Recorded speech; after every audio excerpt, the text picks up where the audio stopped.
Hello my dear students. At the last class we started chapter 9 acid base balance, and I have discussed about acid, different concept of acid and characteristics of acid. Today I want to explain strong acid, weak acid, strong base, weak base and rest of the things. So at first come to weak acid. The acids which is ionized partially in aqueous solution are weak acid. You know that whenever acid, according to Arrhenius concept, whenever acid is ionized, that time it can release hydrogen ion. So such type of acid which can be ionized partially, not fully, is known as weak acid. Then come to weak acid. Then come to strong acid. Such type of acid which is ionized completely in aqueous solution is strong acid. All the inorganic acid is strong acid. Suppose sulfuric acid, hydrochloric acid, nitric acid, all the inorganic acids are strong acid except carbonic acid. Do you know why? Because carbon is present over here. For the presence of carbon, it is weak. It can't be ionized fully. Then come to the example of weak acid. All the organic acids are weak acid. Which are organic acid? Such type of acid where carboxylic group is present is known as organic acid. Suppose ethanoic acid, oxalic acid. These are example of weak acid. Now come to weak base. The base which is ionized partially in aqueous solution is weak base, and the base which is ionized completely in aqueous solution is strong base. I can show you a technique to know which one is weak base, which one is strong base. With the increasement of hydroxyl groups number, the ionization will be decreased. Have you understood? Whenever the number of hydroxyl group is less, that time it is strong. Whenever it is more, that time it is weak. Suppose sodium hydroxide is a strong acid. Sodium hydroxide is a weak acid. Sodium hydroxide is stronger than calcium hydroxide because in case of sodium hydroxide only hydroxyl group is present, and in case of calcium hydroxide 2 hydroxyl group is present. Calcium hydroxide is greater than aluminium hydroxide because here 3 hydroxyl group. So it is a technique to know which one is weak base, which one is strong base.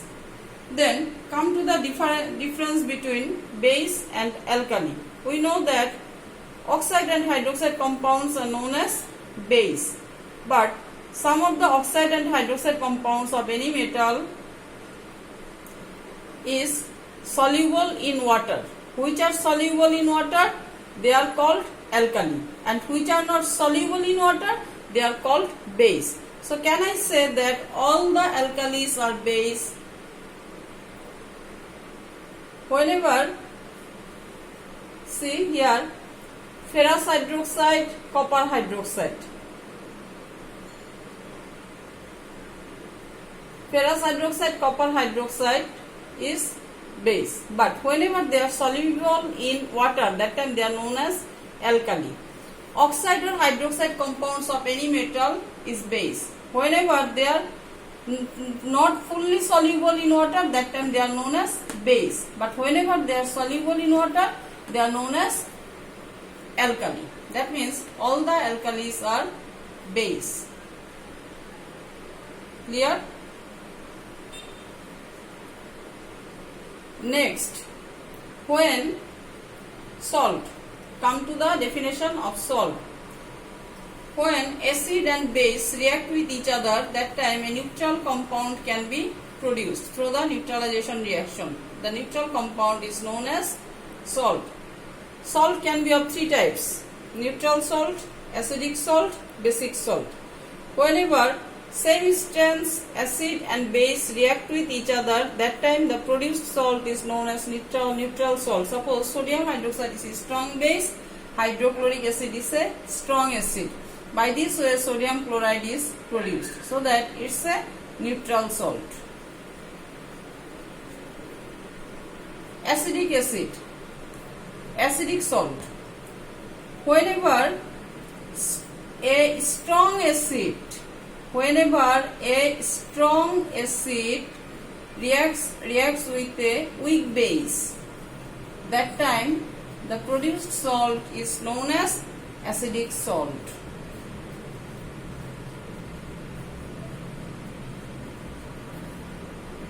Basic salt. Whenever a strong base reacts with a weak acid, that time produced salt is known as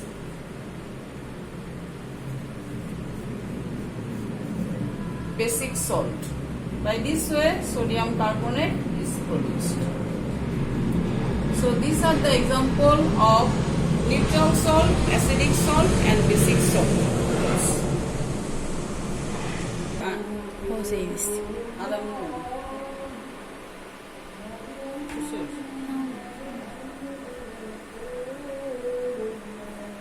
Students, now come to ion detection.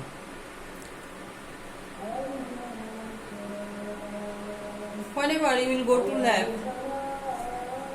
we will give you some unknown salt to you to determine, to identify which ions are present over there. You know that in a salt there is two types of ion. Number one is cation, number two is anion. Cation and anion. For identifying the cation is known as basic group or basic radical, and the anion is known as acid radical. Here, suppose in calcium chloride, calcium is basic radical and chloride is acid radical. So a ion has a two part. So a unknown salt will be given to you to determine which cation or anion is present over there. That time what to do? Which sample you got, you have to make this solution by taking this in the test tube. You will take the sample and add a little amount of water and just shake this. Whenever you will see that it has been dissolved already, that time the amount of water you will increase, because we have to work with this solution. This solution is known as stock solution. Then, as I don't know which ion is present over here, I will take a little amount of stock solution in a test tube and add caustic soda as a reagent. After adding this, if we find that a white colored precipitate has been obtained, here below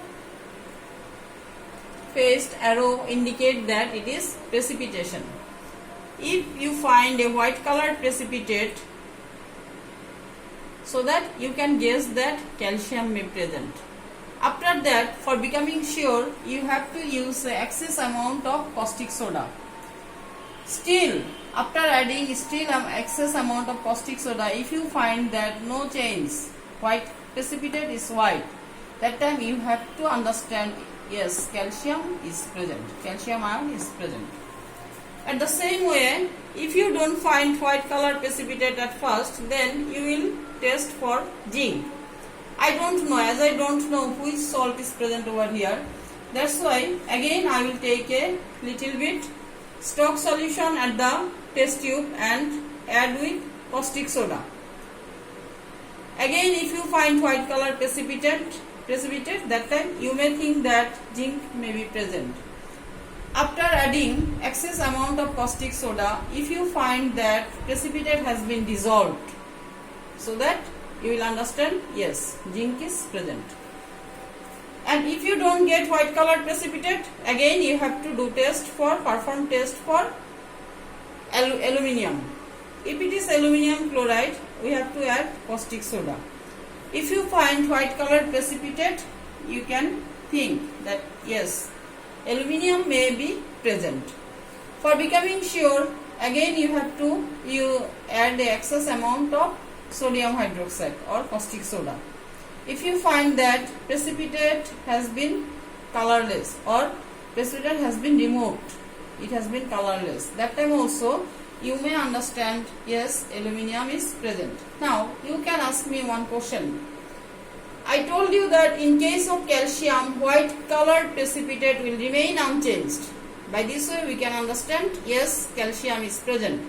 But in case of zinc and aluminium, both of the case precipitate is becoming removed.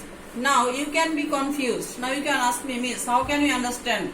It may be zinc or it may be aluminum chloride. Yes, for understanding this, if you take aluminium, if you take caustic soda in aluminum chloride, you will get white precipitate. But this white precipitate is little bit different. It is like as gelatin, like as jelly. Have you seen green coconut? Inside the green coconut, there is a white colored coconut. Like this. If you find jelly type precipitate and after adding excess amount of caustic soda, if this is removed, that time you will understand yes, aluminium is present. Aluminium is not present. Yes, that time you can understand aluminium is present.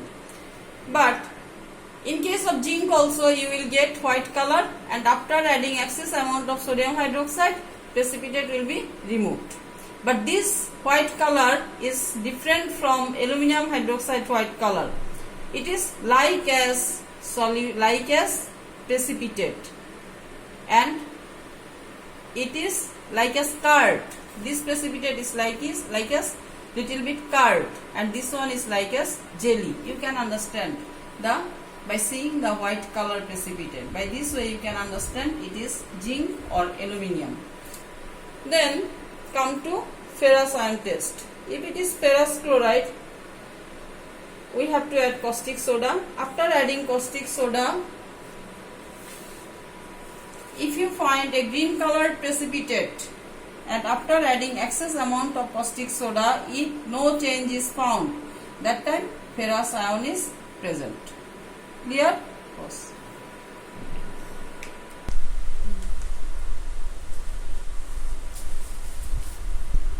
Okay, students, now come to ferric ion detection. If the salt is ferric chloride, I am showing you with chloride salt. It may be sulfate, it may be nitrate, it may be another salt, but I am showing you by chloride. In case of ferric salt, we have to add caustic soda. Then if you find that a reddish brown colored precipitate is obtained, that time you can guess yes, ferric may be present. For becoming sure, you have to add excess amount of caustic soda. If you find that still no change, reddish brown is unchanged, that time you are confirmed that yes, ferric ion is present. Then come to copper ion detection. If it is copper salt, that time if we add caustic soda, a blue colored precipitate, if we find, we can guess that yes, copper may be present. After adding excess amount of caustic soda, if we find no change, that time we can be sure that copper ion is present. So that I have shown you 6 ion detection. Now come to a different topic, pH. Actually, what is pH? pH means protons of hydrogen. The abbreviation of pH is protons of hydrogen. Do you know the meaning of protons? Protons actually is a German word. This name has been given by a German scientist named Sorensen. The English meaning of protons is power. Therefore, pH means power of hydrogen. And whenever you will define pH, you have to say like this way: the negative logarithm of the concentration of hydrogen ion is known as pH. That means mathematically I can show you like this way. pH is equals to minus log concentration of hydrogen ion. Whenever any ion is surrounded by a third bracket, you have to understand that it indicates the concentration of this ion. Clear? By this way, POH is equals to minus log concentration of hydroxyl ion. By measuring pH, the value of pH, we can understand whether a compound is acid or base. If it is acid, so that the pH value will be 0 to below 7. If it is base, it will be, the value of pH will be above 7 to 14. And if you get the pH value just 7, that time it is a neutral compound. And for your kind information, the value of pH of pure water is equals to 7. The value of pH of pure water is 7. Now come to pH scale. If the value of pH increases gradually from 0 to 7, so that POH will decrease gradually. Can you understand what I am saying? There is a relationship between pH and POH. If the value of pH increases, so that the value of POH will be decreases. If the value of pH decreases, so that value of POH will be increases up to 14, not more than 14. Therefore, we can write that pH plus POH is equals to 14. It's a constant. 14 is always unchanged. That means pH plus POH is equals to 14. It will be needed whenever we solve the math. Okay? Now come to universal indicator. Do you know what is universal indicator? The mixture of various acid and base indicators is known as universal indicator. It turns to different colors according to different value of pH. According to different value of pH, it can turn color. Sometimes blue, sometimes violet, sometimes yellow, sometimes orange. By this way, we can understand which one is a weak acid, which one is a strong acid, which one is a weak base, which one is a strong base, by using universal indicator. Okay. Now solve a math. pH.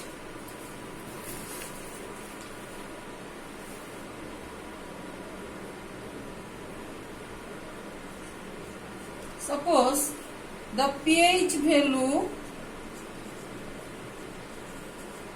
of antacid is 9. The pH value of antacid is 9. Then determine the concentration of hydroxyl ion. How can you do this? The pH value of antacid is 9. Then determine the concentration of hydroxyl ion. Just I can show you the formula. Here pH is equals to minus log concentration of hydrogen ion, or 9 is equals to minus log concentration of hydrogen ion. Can I say that? But you have to determine the concentration of hydroxyl ion. How can you do this? For determining such type of problem, I have shown you this formula. pH is equals to pH plus POH is equals to 14. At first, you can do like this way. pH plus POH is equals to 14, or 9 plus POH is equals to 14. Therefore, POH is equals to 5. Now, can you write this formula? POH is equals to minus log concentration of hydroxyl ion. By this way, you can determine the value of hydroxyl ion. Is that clear? By this way, you can determine the concentration of hydroxyl ion.